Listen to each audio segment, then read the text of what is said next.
এটা বোঝা দরকার। আমার ভাই একথা স্পষ্ট বুঝবেন, প্রতিটা বিবেকবান নওজোয়ান ভাই তোমরাও, বাবারাও একথা বুঝবেন।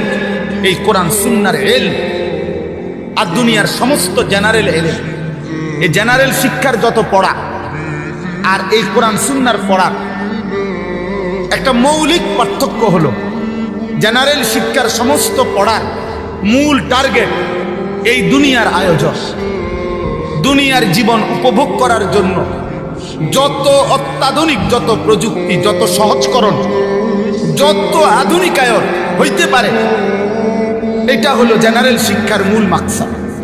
আর খোদার কসম, কোরআন সুন্নাহর শিক্ষার মূল মাকসাদ আখিরাতের আয়োজন। এখানেই তফাৎ, এখানেই তফাৎ।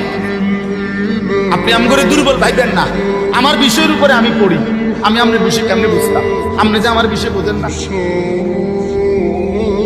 কথা বোঝেন নাই। এখানে মৌলিক পার্থক্য। ভোগের এই দুনিয়া যত আধুনিক, যত মজাদার ভাবে জীবন উপভোগ করা যায়, এটা হলো বস্তুবাদী দুনিয়ার, এই আধুনিক দুনিয়ার স্লোগান। গোটা ইউরোপের সমস্ত পড়ালেখা, গোটা ইউরোপের সমস্ত মেশিনারি, সমস্ত গবেষণার সবকিছুই হলো এই প্রথম আসমানের নিচে মাটির উপরের এটুকু আয়োজন। আর কোরআন সুন্নাহর মূল আয়োজন আখিরাতের আয়োজন। এখানেই মৌলিকত্ব, পার্থক্য।